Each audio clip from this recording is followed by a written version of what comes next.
Kızılcık Şerbeti yeni bölümünde neler olacak? Videomuza geçmeden önce Elif ve Salkım defolsunlar diyenler videomuzu beğensin, sayımızı görelim. Kızılcık Şerbeti'nden en güncel gelişmeleri takip etmek için ücretsiz bir şekilde abone olup bildirimleri açmayı ve hype atmayı unutmayın. Sezon finaline son 3 bölüm kaldı ve artık her bölüm sezon finalinde yaşanacak o büyük kaosa bir taş daha ekliyor. Dizide hiçbir hamle boşuna yapılmıyor. İlk olarak Elif'in sinsi planı ve Fatih'i bekleyen tuzakla videomuza başlayalım.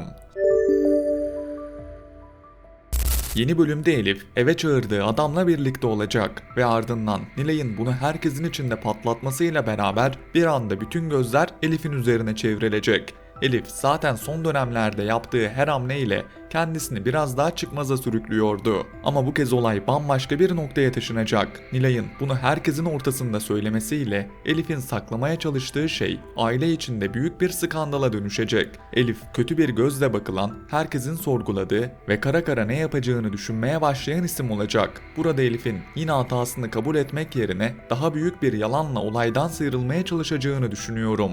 Son çare olarak Fatih'le birlikte olduğunu söyleyip olaydan sıyrılmaya çalışacak ve sarhoş yakaladığı Fatih'in odasına girecek. İşte burada dizinin en sinir bozucu hamlelerinden birini göreceğiz gibi duruyor. Fatih zaten Başak'la yaşadığı sorunlar yüzünden karma karışık bir haldeyken Elif'in böyle bir planla ortaya çıkması onu çok daha zor bir durumun içine sokacak. Fatih'in sarhoş olması da Elif'in eline büyük bir koz verecek. Evet, Elif reddedilmiş ve değersiz hissetmiş olabilir ama bu durum başka birinin hayatını mahvetmeye çalışmasına asla haklı çıkarmaz. Dizimizi izleyen birçok izleyici tanıtımdaki bu sahnelerin ardından büyük tepki gösterdi. Bundan dolayı da daha önce Doğa ve Firaz olayında olduğu gibi bu sahnede de bir geri adım atılır mı diye düşünenler oldu. Ben bu ihtimali tamamen yok saymıyorum. Ama şu anlık böyle bir durumun yaşanmayacağını, bu olayın finalde Elif ve Salkım'ın vedasına bağlanacağını düşünüyorum.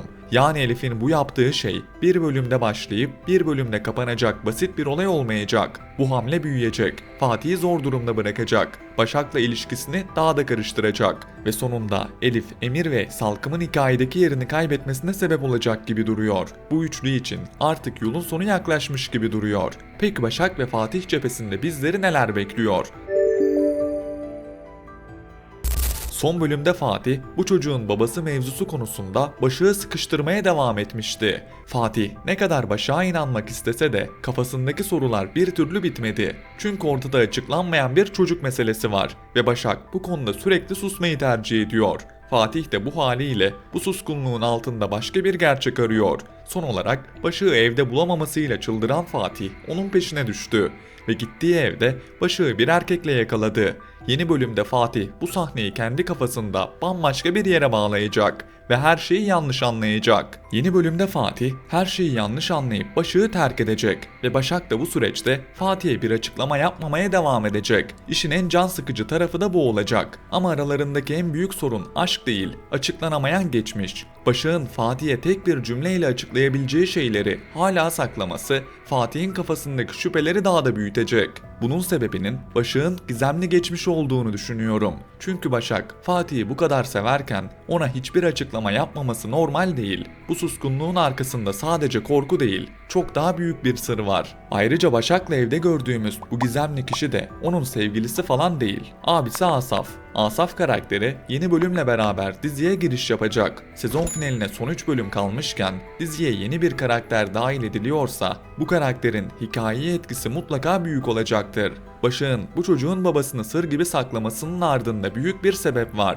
Burada muhtemelen Asaf kardeşi Başak'ı korumak adına çocuğun babasına bir zarar vermiş olabilir. Başak'ın bu karakteri bu denli saklamasının sebebi de bu olabilir. Çünkü Fatih'in Asaf'ı yanlış anlaması bir yere kadar normal ama Başak'ın hala susması olayın sadece kardeş meselesi olmadığını gösteriyor. Belki çocuğun babası sandığımız kişi bambaşka biri çıkacak. Tüm bu gelişmeleri adım adım öğreneceğimiz ve sezon finalinde bir patlamanın da burada yaşanacağını düşünüyorum. Fatih bir yandan Elif'in tuzağıyla uğraşırken diğer yandan Başak'ın sakladığı gerçeklerle yüzleşecek. Peki Nursema ile İlhami boşanacak mı? Gelelim bu sorunun cevabına.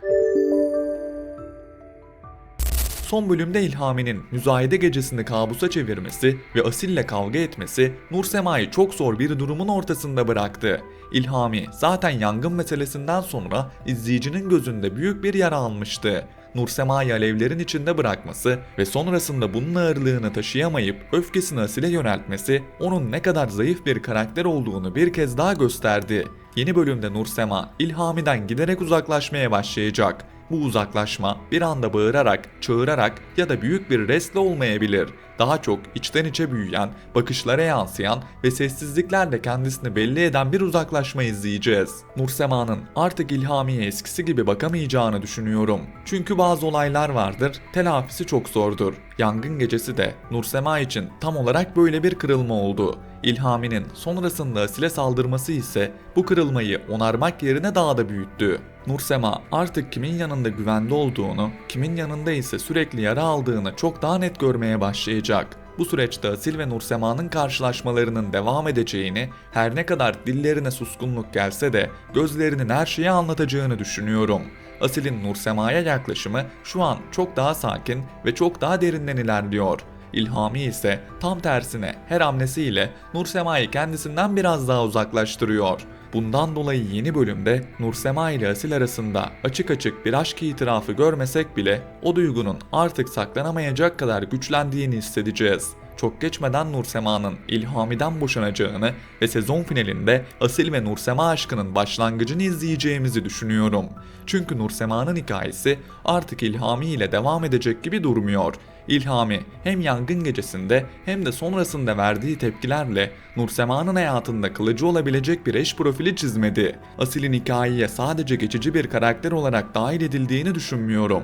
Tam tersine sezon finaline doğru Nursema'nın hayatında büyük bir kapı açacak kişi Asil olacak gibi duruyor. Ayrıca sonraki sezonda Asude ve Abdullah hikayesini göreceğimiz için Asil'in de önemli bir isim olacağını düşünüyorum. Çünkü Asil'in sadece Nursema üzerinden değil, aile dengeleri üzerinden de etkili olma ihtimali var. Abdullah cephesi, Asude meselesi ve Asil'in bu denklemin içinde nasıl konumlanacağı yeni sezonda önemli başlıklardan biri olacak. Ayrıca kesin olmamakla beraber Firaz'ı hikayede tekrar görebileceğimizi de düşünüyorum. Çünkü hikaye şu anlık tam olarak bunu çağırıyor. Sezon finalinde Asil ve Nursema aşkının başlamasını, sonraki sezonda Asude'nin Abdullah'la ani evliliği ve Asil ile Nursema'nın ilişkilerine devam ederken bir anda diziye tekrar dahil olan Firaz, bence bu kaosu fazlasıyla büyütecektir. Bu konuda sizlerin düşüncelerini merak ediyorum. Sizce Asil ve Nursema aşkını görmeli miyiz? Ve sonraki sezonda Firaz geri dönmeli mi? Yorumlar kısmında düşüncelerinizi bizlerle paylaşın.